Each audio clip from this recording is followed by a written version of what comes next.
नमस्कार रसिक मायबाप प्रेक्षकांनो, मी विकास गायधनी पिक्टोग्राम चावडी गप्पा अनुभवांपलीकडच्या या व्यासपीठावरती तुमचं पुन्हा एकदा स्वागत करतो.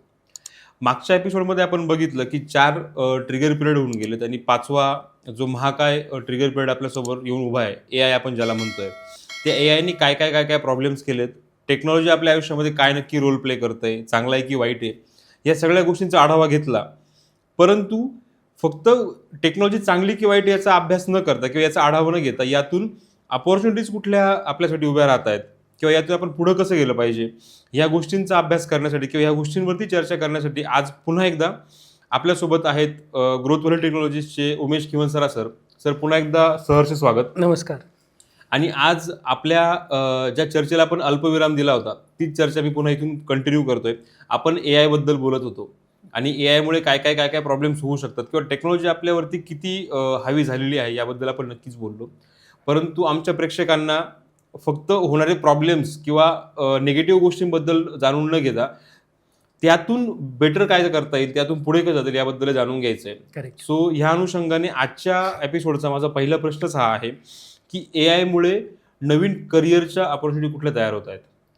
नक्कीच. जशा प्रकारे तुम्ही सांगितलं का AIचे आपण फिअर्स बघितले पहिल्या एपिसोडमध्ये आणि नक्कीच जोपर्यंत आपल्याला फिअर्स कळणार नाहीत तोपर्यंत आपल्याला त्याच्यामधल्या ऑपॉर्च्युनिटीज पण कळणार नाही. नक्कीच. आत्तापर्यंत आपण बघितलं का तुम्हाला जो मॅन्युअल कन्व्हेन्शनल वे आहे तो सोडावा लागेल. त्या गोष्टींमध्ये आता कुठे ना कुठे काही तारतम्य दिसत नाही आहे आणि नवीन ज्या ऑपॉर्च्युनिटीज आहेत त्या कोणत्या आहेत त्या समजून तुम्हाला पुढे जावं लागेल. तर बऱ्याच ऑपॉर्च्युनिटीज ओपन होणार आहेत आणि त्या तुम्हाला एका वेमध्ये फाइंड आउट पण तुम्ही करू शकतात. सगळ्यात अगोदर जे तुम्ही काम करतायत त्याच्यात बियॉन्ड विचार करायला सुरुवात करा. म्हणजे मी हे काम जे करतोय ते AI जर करू शकतोय तर मी स्वतः काय केलं पाहिजे याच्यावरती जेव्हा तुम्ही थॉट प्रोसेस तुमची चालू करतात ॲटोमॅटिकली तुम्हाला काही जॉब रोल्स तुमच्या डोळ्यासमोर येतात. आता मी जर सांगितलं का तुम्ही असं असं बनलं पाहिजे किंवा तुम्ही हे केलं पाहिजे, त्याच्यामध्ये तुमचा इंटरेस्ट कसा आहे किंवा ह्या गोष्टी बऱ्याच येतील. पण जेव्हा तुम्ही असा विचार करायला सुरुवात करणार का मी काय करू शकतोय आणि मी काय केलं पाहिजे, हा विचार तुम्हाला स्वतःला करावा लागेल. बरोबर. तरी पण त्याच्यामध्ये काय स्किल असल्या पाहिजे ते काम करताना. आता जसं फॉर एक्झाम्पल एखादा ग्राफिक डिझायनर असेल तर त्याने काय केलं पाहिजे असं मला वाटतं. तर जर मी त्या पद्धतीने विचार मांडण्याचा प्रयत्न करतो.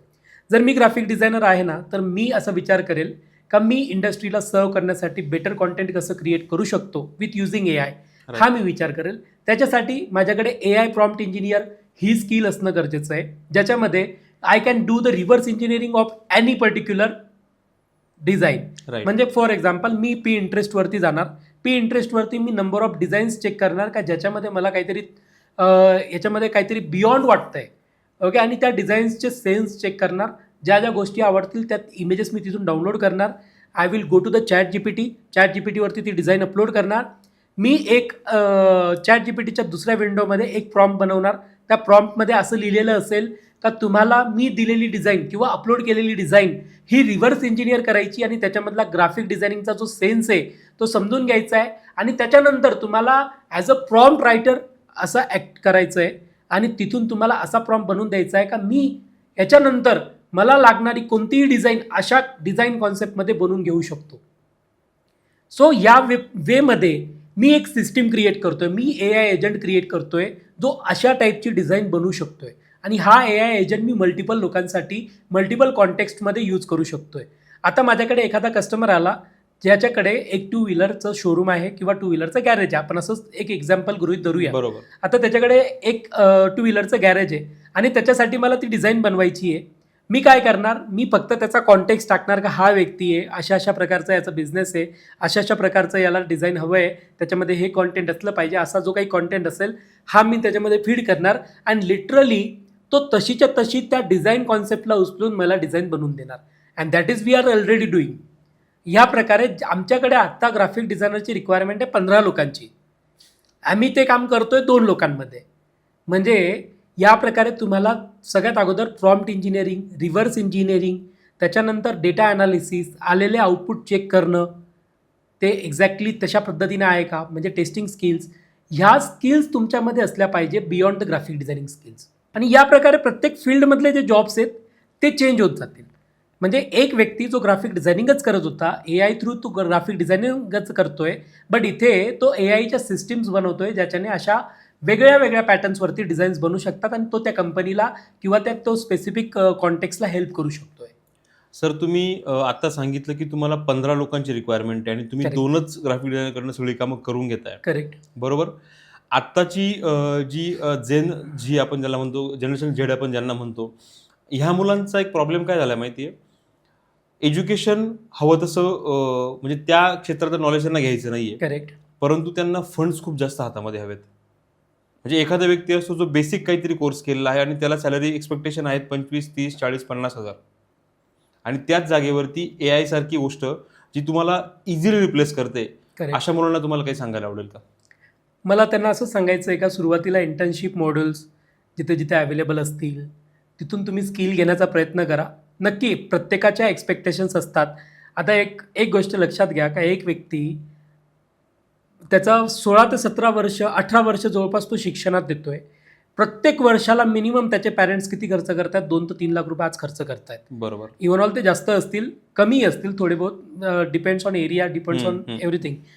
बट ॲटलिस्ट 2 ते 3 लाख रुपये तो वर्षभरात खर्च करत असतो ऑन स्कूल और colleges, on stationery, on equipments, everything.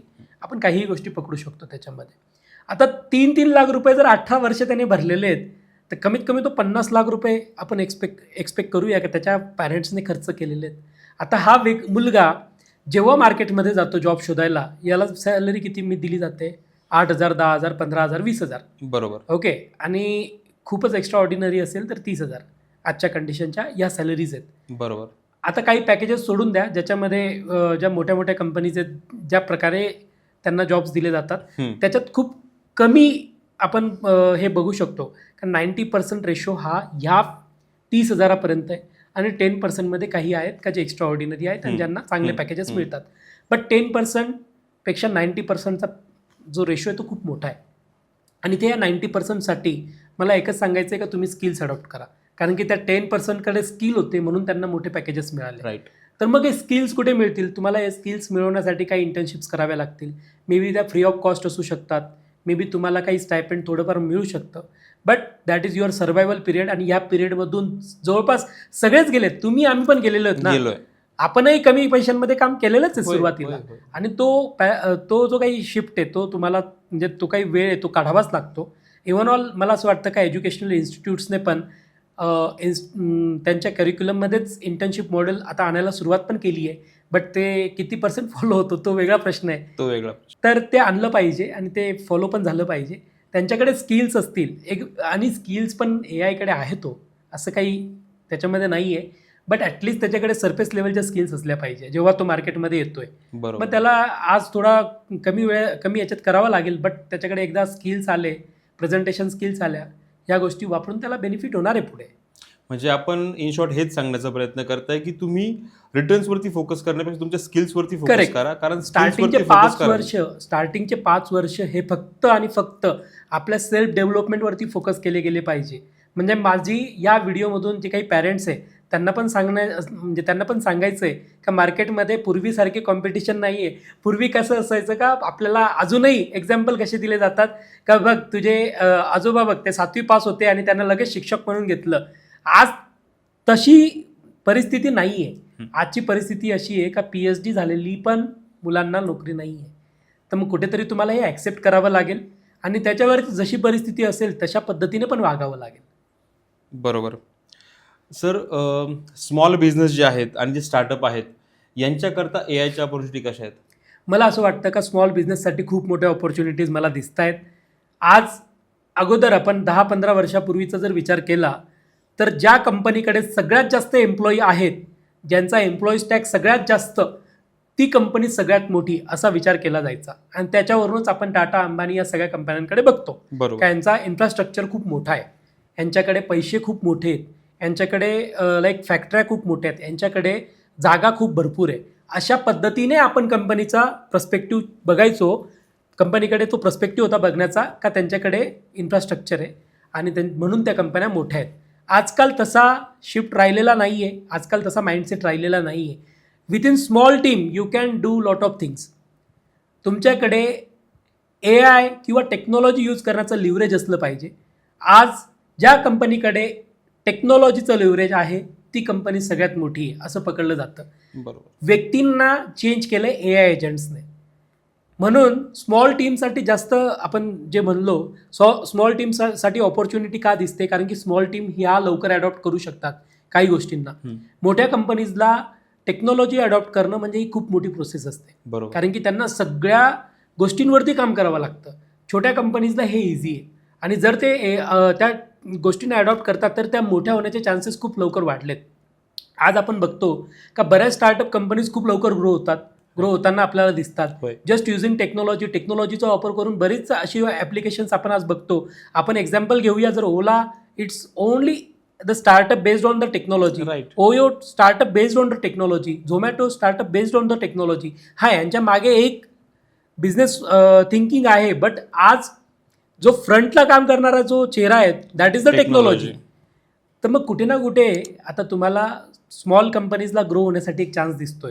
कारण की अगोदर काय व्हायचं, याच्यामध्ये पण एक गोष्ट आहे, अगोदर काय व्हायचं का स्मॉल कंपनीजला ग्रो होण्यासाठी ना व्यक्तींची गरज खूप पडायची. होय. त्यांना प्रोसेसेसची गरज खूप पडायची, त्यांना नॉलेजची, डेटा सेटची गरज खूप पडायची.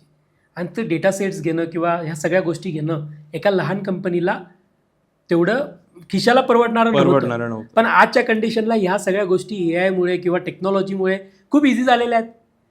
त्यांना पाहिजे तो डेटा अवेलेबल आहे, त्यांना पाहिजे ते रिसोर्सेस ते यूज करू शकतायत, त्यांना पाहिजे ते AI एजंट्स ते बनवू शकतायत आणि त्यांच्या थ्रू ते काम करू शकतायत.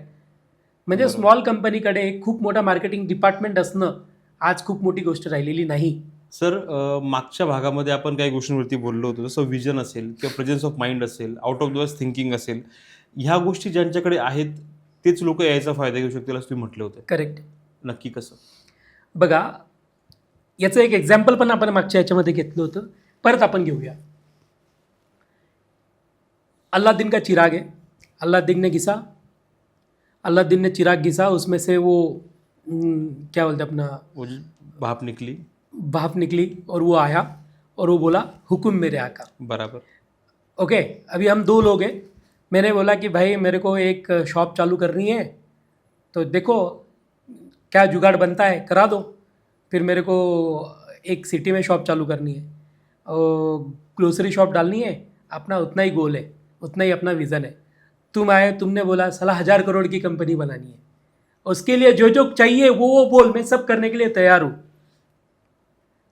आता याच्यामधला डिफरन्स बघा. बरोबर. मी मागतो काय आणि तुम्ही मागता काय, याच्यामधला डिफरन्स आहे. AI कडे सगळं अवेलेबल आहे ना आज, मग तुम्ही मागा ना. तुम्ही 1000 करोडच्या हिशोबाने जेव्हा कंपनी बनवायची आहे असं तुम्ही विचारताय, तो तुम्हाला तसं इन्फ्रास्ट्रक्चर सजेस्ट करतोय. आणि मी त्याला जेव्हा बेसिक गोष्टी सांगतोय, तो मला बेसिक इन्फ्रास्ट्रक्चर द्यायला सुरुवात करतोय. बरोबर. सो मग फरक इथेच आहे, जे मागाल ते मिळेल. मागायचं काय हा सगळ्यात मोठा प्रश्न आहे. तर मग या पद्धतीने आपल्याला सगळ्यात अगोदर काय हवंय, दॅट इज द विजन. म्हणजे आपण जे बघू शकतोय दॅट इज द विजन. बरोबर. मग आपण बघायचं काय हा सगळ्यात मोठा प्रश्न इथे जन्माला येतोय. मग दुसरी गोष्ट, विजन नंतर मिशन म्हणजे काय, जे आपण बघितलंय ते पूर्ण करण्याची क्षमता. बरोबर. आपल्या याच्यामध्ये एक म्हण आहे, ज्याला दूरचं बघता येतो तो म्हणजे कृष्ण, आणि बघितलेलं ज्याला पूर्ण करता येतो तो म्हणजे राम. आणि ज्याला राम आणि कृष्ण कळाला त्याला त्याचा जीवनाचा अर्थ कळाला. परफेक्ट. मग इथे सेम गोष्टी AI मध्ये पण तुम्हाला ॲप्लिकेबल होत आहेत. जे तुम्हाला दिसतंय ते तुम्ही त्याच्याकडून करून घ्या. म्हणजे व्हिजन आणि मिशन हे that is related to the AI. Right. आता तुम्ही आले बाकीच्या गोष्टींवरती, मग त्या सगळ्या गोष्टी तुम्ही तशाच AI कडून ज्या गोष्टी तुम्ही करून घेणार त्या गोष्टी तुम्हाला अवेलेबल होतील. AI कडे सगळ्या गोष्टी अवेलेबल आहे, त्याचं तुम्हाला मागता येणं खूप महत्त्वाचं आहे. बरोबर. येणाऱ्या काळामध्ये असे कुठले स्किल सेट आहेत जे खूप जास्त व्हॅल्युएबल ठरतील? येणाऱ्या काळामध्ये स्किल सेट्सबद्दल जर विचार करायला आपण ठरवलं तर सगळ्यात अगोदर तुमच्याकडे एक स्वतःची थिंकिंग पॉवर असली पाहिजे. एक चांगली thinking power, thinking out of the box capacity असली पाहिजे. तुम्ही जसं काही विचार करताय, म्हणजे AI जे काही रिझल्ट प्रोड्यूस करतोय त्यांना तुम्ही डायरेक्शन दिली पाहिजे. AIने काही रिझल्ट चुकीचे दिलेत, त्यांना तुम्हाला रिपेअर करण्याची असली पाहिजे. पण ती कधी येईल, जेव्हा तुम्हाला त्या क्षेत्रातलं डीप नॉलेज असेल. म्हणजे तुम्हाला आता मल्टीटास्किंगवरती फोकस न करता तुम्हाला निश कॅटेगरीवरती फोकस करावा लागेल. बरोबर. एक स्पेसिफिक कॅटेगरी तुम्हाला, फॉर एक्झाम्पल कॅमेरामधलं समजतं ना, तुम्ही फक्त त्याच गोष्टीत अभ्यास करा. आणि त्याच्यात एवढा अभ्यास करा का तुम्हाला तोड देऊ शकत नाही आहे. राईट. मला जर सॉफ्टवेअरमध्ये कळतं ना, मग मी सॉफ्टवेअरमध्ये एवढ्या डीप लेवलला अभ्यास करेल का जिथे एआयची कॅपॅसिटी नाही आहे ना विचार करण्याची. बरोबर. मग तेवढ्या डीप लेवलला आपल्याला जावं लागेल. एखाद्याला प्लांट्समध्ये कळतं, त्याने फक्त प्लांट्सवरतीच अभ्यास केला पाहिजे आणि तो अभ्यास करून एआय एजंट ट्रेन करून त्याला कामाला लावलं पाहिजे. म्हणजे एआय एजंट्सला तुम्हाला तुमचे स्वतःचे नौकर समजा आणि त्यांच्याकडून तुम्ही कामं करून घ्या. ओके, तर मग ह्या पॅराडिगमने आपल्याला पुढे जावं लागेल. नक्कीच. एआयमुळे बिझनेसची प्रोडक्टिव्हिटी किती वाढू शकते, काय वाटतं तुम्हाला? सर, ते डिपेंड करतं का तुम्हाला किती वाढवायची आहे. तुम्हाला 2x करायची आहे तर एआय तुम्हाला 2x पर्यंतच घेऊन जाईल. तुम्हाला 100x करायची तर एआय तुम्हाला तिथपर्यंतही घेऊन जाईल. That is the thing. म्हणजे ती सगळी आपल्या आतल्या विल पॉवरवरती डिपेंड करते. या गोष्टी एआयमुळे असू द्या किंवा नसू द्या, बट एआय तुम्हाला नक्कीच मदत करू शकतो. आत्ताही जर मी स्वतःचा विचार केला तर मी माझी स्वतःची 10x ग्रोथ केली एका वर्षामध्ये. क्या बात. सो आपल्यावरती डिपेंड करेल. नक्कीच. सर, परफॉर्मन्स मार्केटिंग असेल, ERP असेल, CRM असेल, ह्या गोष्टी आपण याआधी खूप वेळा ऐकल्या आहेत. बऱ्याचशा कंपन्या या गोष्टींचा अवलंबही करत आहेत. परंतु एआयमुळे ह्या गोष्टींमध्ये किती फरक पडू शकतो आणि ऑटोमेशन कसं फास्ट होऊ शकतं? बघा, ह्या गोष्टी ज्या तुम्ही बोलल्या ह्या बेस आहेत आणि एआय याच्या टॉप ऑफ द लेअरवरती काम करणार आहे. म्हणजे फॉर एक्झाम्पल ह्या गोष्टींमुळे CRMची कमी भासवणार आहे का? नाही भासणार, कारण की CRM बेस आहे. ह्याच्यावरती तुम्ही एआय इंटिग्रेट करून त्याला मल्टिपल जागी कनेक्ट करू शकतात. ओके, मार्केटिंग हा बेस आहे, तो लागणारच आहे. हा, मार्केटिंगमध्ये तुम्हाला एआय कसा हेल्प करू शकतो दॅट इज द पर्स्पेक्टिव्ह. मग अजून ERP बद्दल जर बोलायचं झालं तर तुम्हाला एम्प्लॉई प्रोडक्टिव्हिटीसाठी तुम्हाला हे वापरावंच लागणार आहे. बट त्याच्यात टॉप ऑफ द एआय तुम्ही जर त्याला इंटिग्रेट केलं तर काही गोष्टी तुम्ही ॲटोमेट करू शकतात. म्हणून या गोष्टींची गरज कधीही संपणार नाही आहे. या गोष्टींची गरज तुम्हाला पडणारच आहे. त्याला top of the layer AI add करा आणि त्याची प्रोडक्टिव्हिटी बूस्ट करा. मग एक बिझनेस ऑटोपायलटवरती आपल्याला न्यायचा असेल, करेक्ट, तर एआयला घेऊन आपण काय काय काय काय करू शकतो? बऱ्याच गोष्टी करू शकतो. सगळ्यात अगोदर बिझनेस ऑटोपायलट मोडवरती जाण्यासाठी ज्या गोष्टी कराव्या लागतात त्याच्यापेक्षा आपण इथून सुरुवात करूया का बिझनेसची सुरुवातपासून तर बिझनेस ऑटोपायलट मोडवरती जाण्यासाठी आपण काय काय करू शकतो. आणि त्याची एक केस स्टडी तुम्हाला मी देतो. आत्ताच 2 दिवसापूर्वीची केस स्टडी आहे. मला एक असाच डोक्यात विचार आला. माझ्या डोक्यात असेच कुरापती विचार येत असतात आणि आल्यावरती मग मी त्याला लगेच इम्प्लिमेंट पण करत असतो. माझ्या डोक्यात असाच एक विचार आला का आपण एखादा नवीन बिझनेस चालू करायचा, ज्या बिझनेसमध्ये एकही व्यक्ती काम करणार नाही, सगळे एआय एजंट असतील, एका एजंटकडे सगळी ऑथॉरिटी असेल, तो मेन बॉस असेल आणि तो ह्या सगळ्यांना मॅनेज करेल.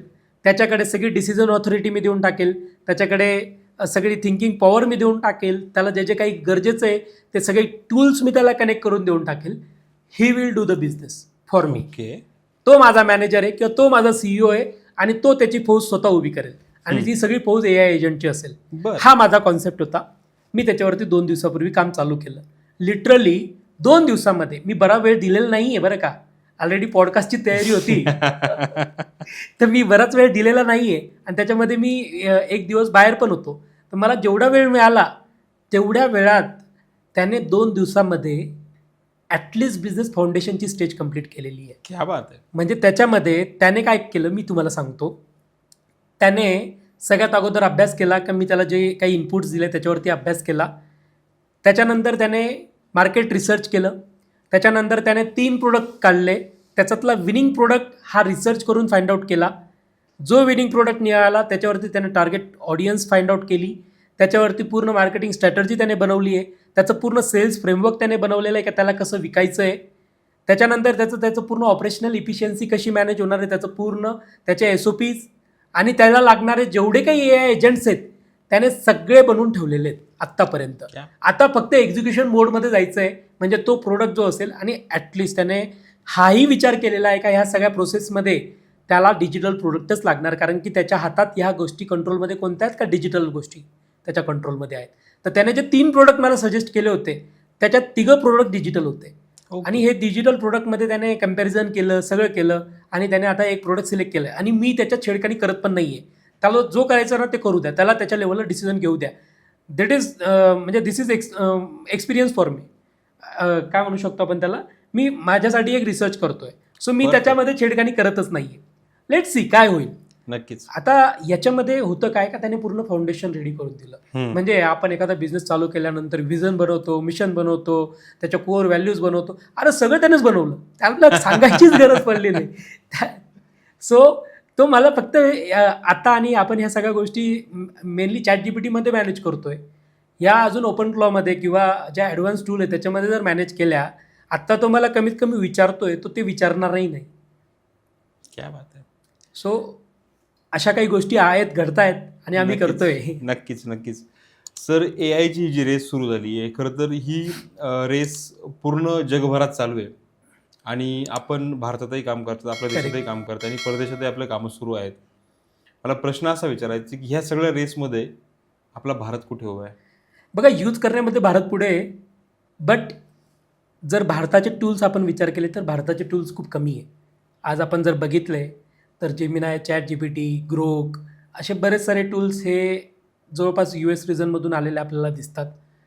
बट इंडियाचे जर काही टूल्स बघितले तर परप्लेक्सिटी, हालाकी आपण असं म्हणू शकतो का त्या कंपन्यांचे CEOज आपले आहेत, बट कुठे ना कुठे आपण तिथे लॅग करतोय.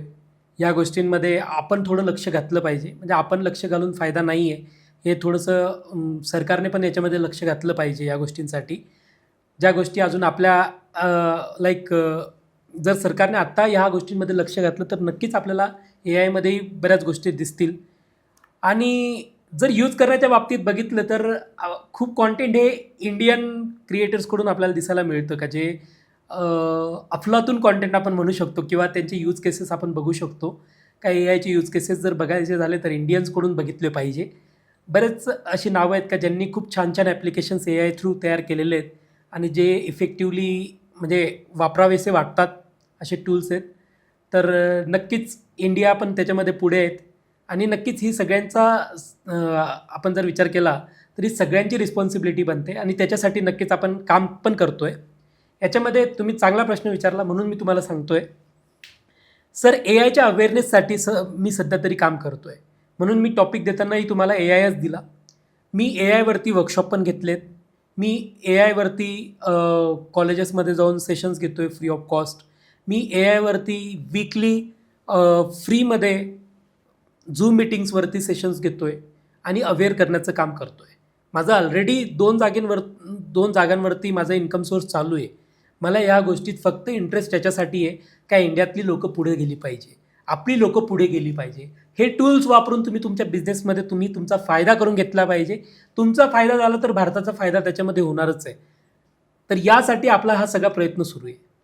हे सगळे प्रयत्न करत असताना ग्रोथ व्हॅली अशा कुठल्या इन्स्टिट्यूट किंवा कॉलेजसोबत टायअप करण्याचा विचार करते का जिथे मुलांना त्यांच्या एज्युकेशनच्या काळातच AIचा सुरुवात त्यांना करता येईल? नक्कीच मी आत्ता 2 ते 3 जागेंवरती सिलेबस कमिटीमध्ये आहे आणि त्यांच्या सिलेबसमध्ये आपण बरेच असे चेंजेस करून घेतलेत का जे AI रिलेटेड असतील. सर आपण जगाच्या पाठीवरती भारत कुठे उभा आहे नक्की या रेसमध्ये हा प्रश्न विचारला, परंतु यासोबत मला पुढचा प्रश्न तुम्हाला हाही विचारायचा आहे. तुम्ही भारतामध्येही काम करताय, परदेशामध्येही काम करताय. दोन्ही ठिकाणचा तुमचा अनुभव कसा आहे? AI अडॉप्शनला घेऊन भारत नक्की कुठे उभा राहतोय? मला असं वाटतं का AI अडॉप्शनमध्ये तरी भारत चांगल्या स्थानी आहे rather than other countries. Other कंट्रीजमध्येही इफेक्टिवली त्याचा यूज होतो आहे, बट इंडियामध्ये बराच यूज आपल्याला बघायला मिळतो आहे आज पण. बट याच्यामध्ये 2 मला गोष्टी सांगाव्याशा वाटतात. एक, पहिला जो यूज केस दिसायला मिळतो आहे that is for the entertainment purpose आणि तो कुठे ना कुठे मिसलिडिंग आहे. आपण त्याला आपल्या प्रोसेसेस इम्प्रूव्ह करण्यासाठी कसं करू शकतो. इव्हन ऑल भरपूर प्रोसेसेस आहेत, गव्हर्नमेंटच्या खूप प्रोसेसेस आहे, ज्या लेंदी प्रोसेसेस आहेत त्या कशा इम्प्रूव्ह होऊ शकतात याच्यावरती आपल्या लोकांनी थोडंसं काम केलं पाहिजे. म्हणजे इव्हन ऑल कॉलेजच्या स्टुडंट्सने बरेच असे गव्हर्नमेंट प्रोसेसेस आहेत का ज्या लॅग आहेत तिथे काम करू शकतायत तुम्ही आणि ओपनली गव्हर्नमेंट पण त्या गोष्टींना सपोर्ट करतोय. तुम्ही त्या गोष्टींवरती काम करा. तुम्ही ट्विटरवरती पोस्ट करून टॅग करा, एक्सवरती पोस्ट करून टॅग करा. त्याच्यावरती नक्कीच गव्हर्नमेंट पण सपोर्टिव्ह मोडमध्ये आहे.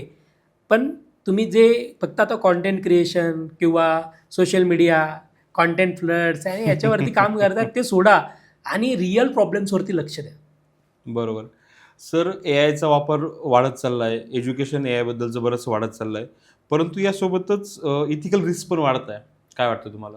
नक्कीच. आता जसं व्हिडिओ एजंटबद्दल आपण बोललो, बरेच असे व्हिडिओज आपण बघितले ज्याच्यामध्ये डीपफेक व्हिडिओज होते. इव्हन ऑल आपण मोठ्या मोठ्या राजनेत्यांचे व्हिडिओ पण बघितले आहेत. आणि जिथे जिथे बघा टेक्नॉलॉजी वाढणार आहे, त्याचा गैरवापर पण वाढणार आहे.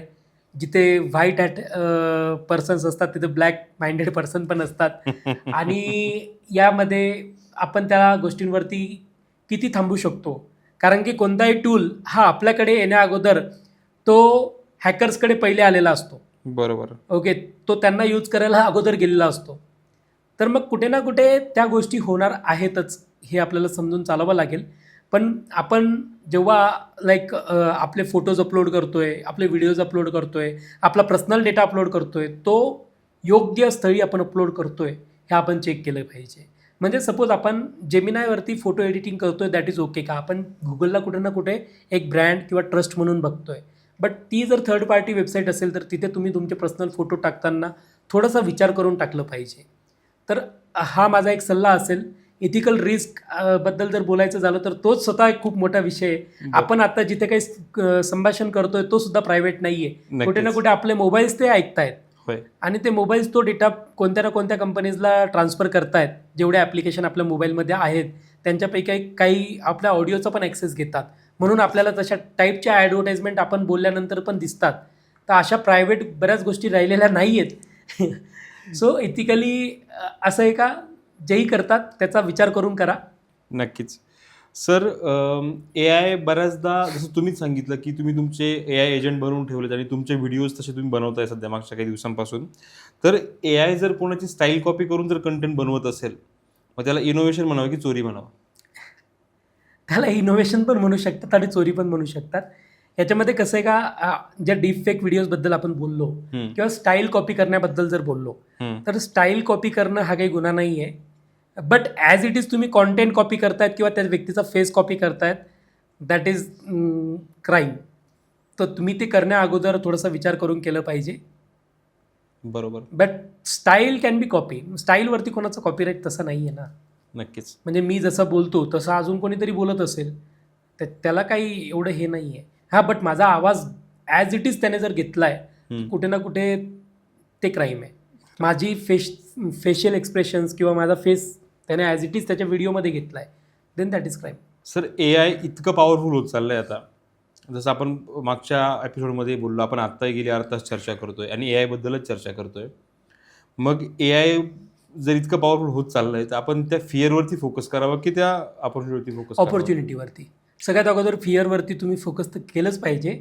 पण ते कसं का, याच्यामध्ये ऑपॉर्च्युनिटी काय हे शोधण्यासाठी. जिथे जिथे फिअर येणार आहे तिथे ऑपॉर्च्युनिटी 100% येणार आहे. तुम्ही पहिले फिअर शोधा, त्या फिअरमधून तुम्हाला नक्कीच ऑपॉर्च्युनिटी मिळतील. सर, पुढचा प्रश्न असा आहे की एखादा स्मॉल बिझनेस ओनर जर तुमच्याकडे येत असेल आणि त्यांना जर डिजिटल तुमच्याकडनं काही सर्व्हिसेस हव्या असतील, तर ह्या केसमध्ये तुम्ही AIचा वापर करून नक्की सर्व्हिस कशा प्रोव्हाइड करता? नक्कीच. आता AIचा वापर याच्यामध्ये भरपूर होतोच आहे. सगळ्यात अगोदर आम्ही काय सर्व्हिसेस प्रोव्हाइड करतो त्याबद्दल बोलूया. तर माझ्या ॲक्च्युली 2 कंपनीज आहे. एक म्हणजे UK व्हॅली टेक्नॉलॉजीज आणि दुसरी म्हणजे ग्रोथ व्हॅली.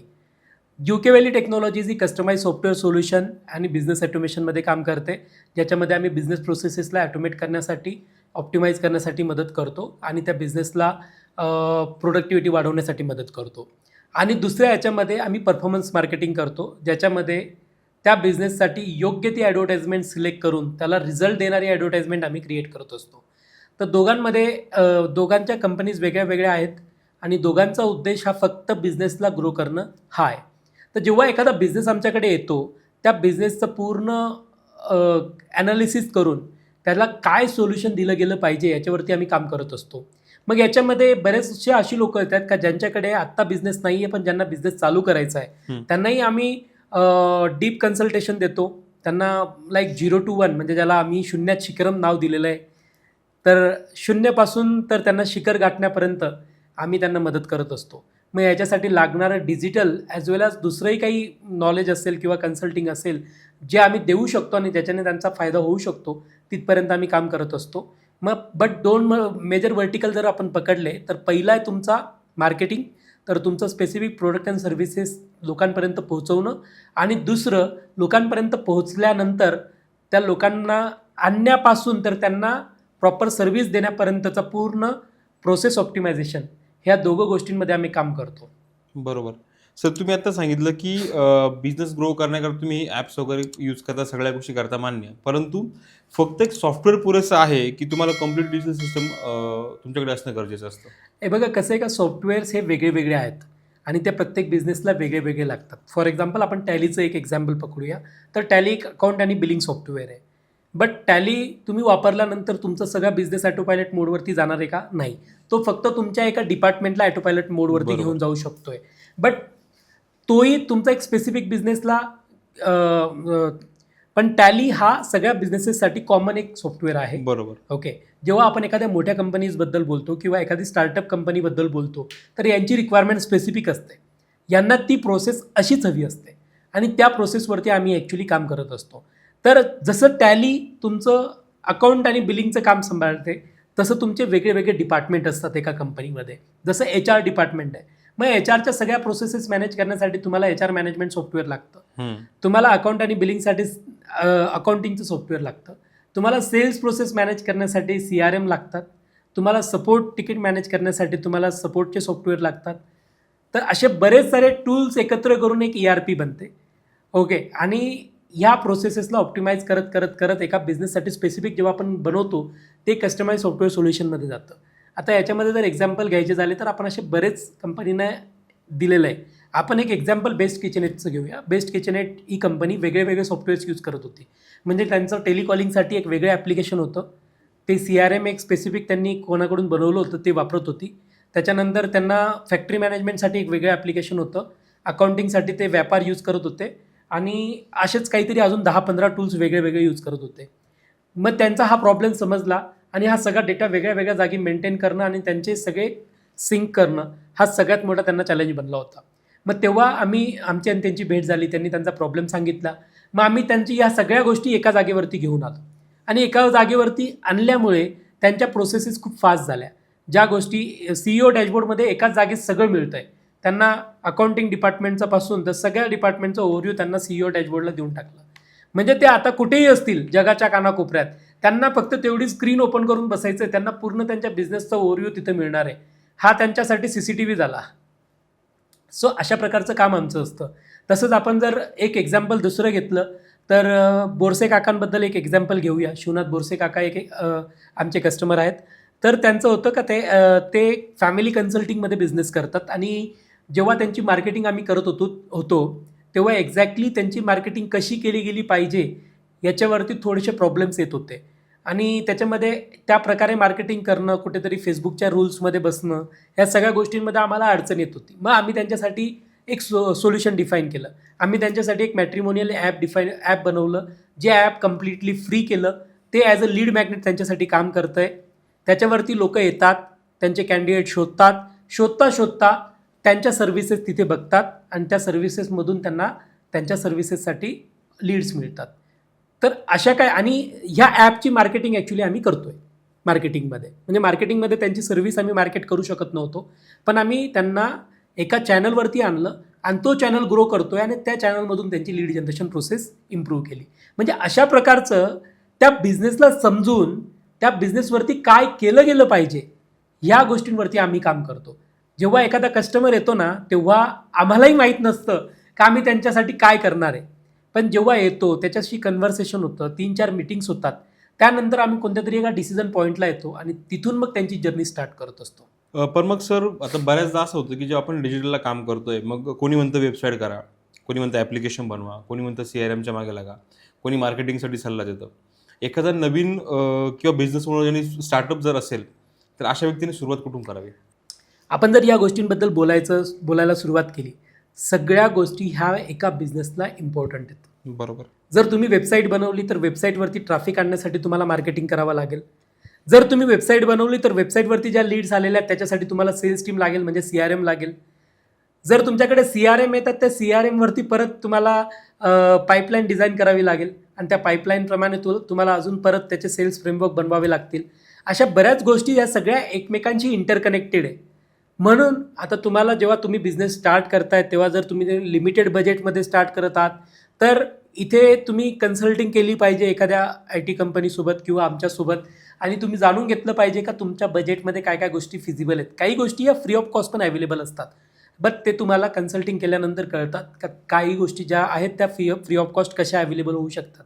जसं CRM मध्ये काही CRM जे आहेत ते एंट्री लेवलला फ्री असतात. जर तुम्ही आता स्टार्टिंग फेजमध्ये आहात तर ते फ्रीवाले टूल यूज करा काही दिवस. बरोबर. एकदा तुम्ही तुमचा बिझनेस ग्रो करा आणि मग पेड प्लॅनवरती या. तर असे पण काही कॉन्सेप्ट्स असतात.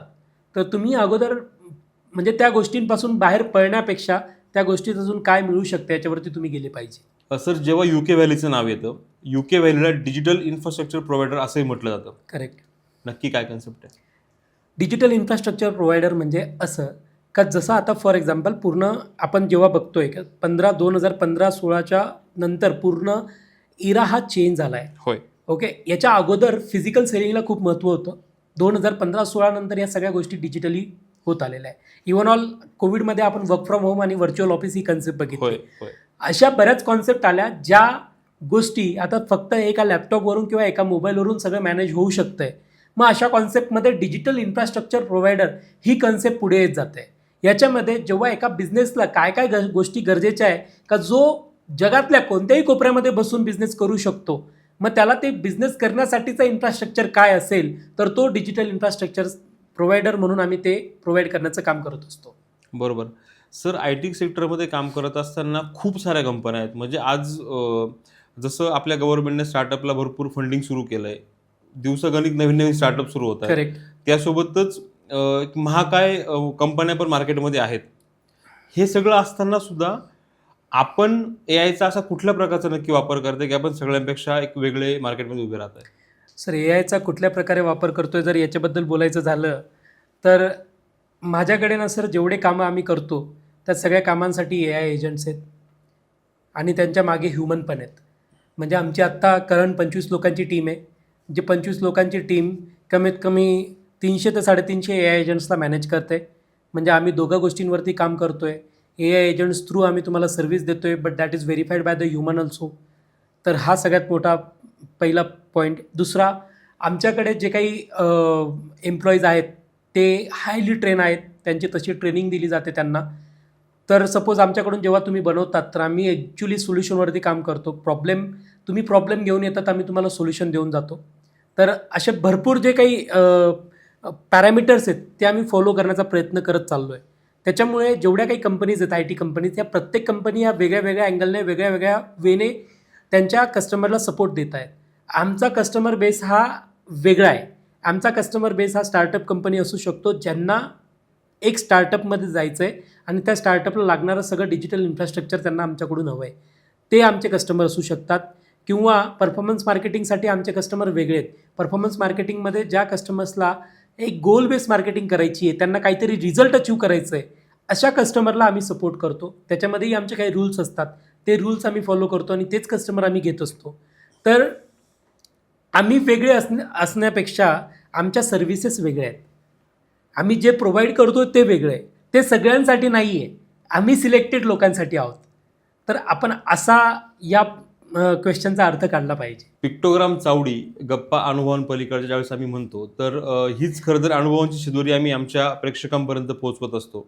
आणि आपण मागच्या भागामध्ये आजच्या भागामध्ये या सगळ्या गोष्टींची चर्चा करत आलो आहे.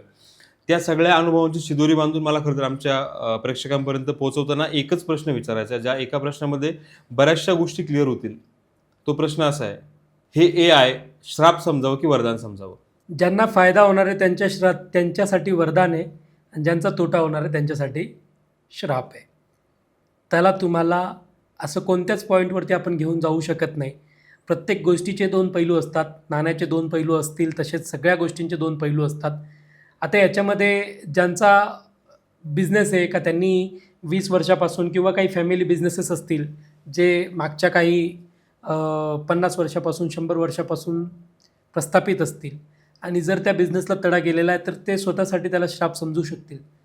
पण ज्यांना ऑपॉर्च्युनिटी मिळते आणि जे आज एक नवीन विचार करून नवीन कन्सेप्टमध्ये येऊन 5 वर्षात 10 वर्षात काहीतरी ग्रो करतायत, तो त्यांच्यासाठी वरदान पण समजू शकतो. याच्यामध्ये जो जसं समजेल त्याला तसं मिळणार आहे.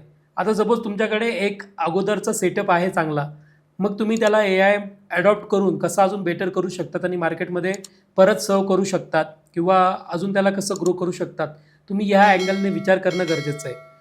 बघा, प्रत्येक सेक्टरमध्ये ह्या गोष्टी होत असतात. IT सेक्टरमध्ये जास्त करून तर होतच असतात. IT सेक्टरमध्ये दर 5 वर्षांनी काही ना काही येतच. आपण बघतच आलेलो आहे. बरोबर. तर ह्या गोष्टी येतच राहणार आहेत. पण त्याच्यामध्ये आपण सर्व्हिस देणार कसे देणार आणि त्याला जर सपोज काही गोष्टी रिप्लेस करत असतील तर मग त्यावेळेला आपल्याला कुठे बदलावं लागेल या गोष्टींची भूमिका घेऊन आपल्याला काम करावं लागतील. बऱ्याच लोकांना प्रॉब्लेम्स पण झालेत या गोष्टीमुळे. काही लोकांना त्याचा खूप फायदा पण झालेला दिसतोय. काही लोकांनी तर म्हणजे झिरोपासून चांगलं साम्राज्य उभं केलं युझिंग AI आणि काही लोकांचं साम्राज्य होतं तेही तुटताना आपल्याला दिसतो. तर मग या गोष्टींसाठी तुम्ही स्वतः विचार केला पाहिजे. आता जेव्हा मी कधीतरी एक दिवस विचार करायला जर बसलो तर मी विचार करत असतो का 5 वर्षानंतर आपण कुठे असू. तेव्हा 5 वर्षानंतरचे प्रॉब्लेम्स आपल्याला दिसतात. 5 वर्षानंतरच्या ऑपॉर्च्युनिटीज आपल्याला दिसतात. आपण स्वतःचे स्वॉट ॲनालिसिस स्वतःच्या बिझनेसचा स्वॉट ॲनालिसिस करत राहणं गरजेचं असतं. ते आत्तासाठी केलं पाहिजे, ते पुढच्या 5 वर्षासाठी केलं पाहिजे. आणि जेव्हा आपल्याला थ्रेड्स दिसत आहेत जेव्हा आपल्याला विकनेस दिसत आहेत त्याच्यावरती काम करून तसे बदल घडून आणणं आपल्याला गरजेचं असतं. मग श्राप की वरदान हा आपल्या कल्पनांवर आधारित असतो, आपल्या ॲक्शन्सवरती आधारित असतो. जर AI हे तुम्हाला दिसत होतं का तुमच्या इंडस्ट्रीमध्ये येऊन तुमचे 12 वाजवणार आहेत, मग त्यावेळेला तुम्ही काय डिसिजन घेतले? मग ती चूक तुमची स्वतःची होती का ती मार्केटची चूक होती? कारण की फक्त तुमचाच बिझनेस वाटेवरती येणार नव्हता ना, तुमच्यासारख्या बऱ्याच लोकांचा येणार होता. मग तिथे तुम्ही बदलायला हवं होतं. आता काही गोष्टीत वेळ निघून गेल्यावरती त्याच्यावरती विचार करण्यावरती काही फायदा उरत नाही. म्हणून काही गोष्टींवरती आपल्याला स्वतःला थोडंसं आता तरी, कारण की आता दर 5 वर्षांनी शिफ्ट बदलणार आहे असं मला वाटतंय. बरोबर. तर पुढच्या 5 वर्षांची तयारी आत्ताच करायला हवी आणि आत्ताच आपल्यासाठी वरदान मागायला हवेत. आमच्या बऱ्याचशा प्रश्नांची सर तुमच्याकडनं उत्तरं मिळाली. आमच्या म्हणण्यापेक्षा आमच्या खूप साऱ्या प्रेक्षकांनी खरं तर मागणी केली होती की ह्या गोष्टीवरती कोणीतरी एक्सपर्ट बोलवा, त्यांच्याशी चर्चा करा आणि त्यातून आम्हाला आमची काही उत्तरं हवी आहेत. मला असं वाटतं की मागच्या भागात असेल, आत्ताच्या भागात असेल, आपण बरीचशी प्रश्नांची उत्तरं आपण त्यांना देऊ शकलो. आणि शेवटचा जो महत्त्वाचा प्रश्न मी तुम्हाला विचारला, AI श्राप की वरदान, त्यातही तुम्ही खूप चांगल्या पद्धतीने तो प्रश्न हाताळला, खूप चांगल्या प्रकारे ते उत्तर दिलं आहे. परंतु माझ्या सगळ्या रसिक मायबाप प्रेक्षकांनाही हाच पुन्हा प्रश्न विचारायचा आहे. AI श्राप आहे की वरदान याचा नक्की विचार करा आणि तुम्हाला काय वाटतं, तुमचं काय मत आहे ते नक्कीच कमेंट बॉक्समध्ये कळवा. आणि जसं आज आपण AI बद्दल उमेश सरांशी बोललो, त्यांच्याकडनं सगळ्या गोष्टी जाणून घेतल्या, असे अजून नवनवीन कुठले टॉपिक तुम्हाला ऐकायला आवडतील ते नक्की आम्हाला कमेंट बॉक्समध्ये कळवा.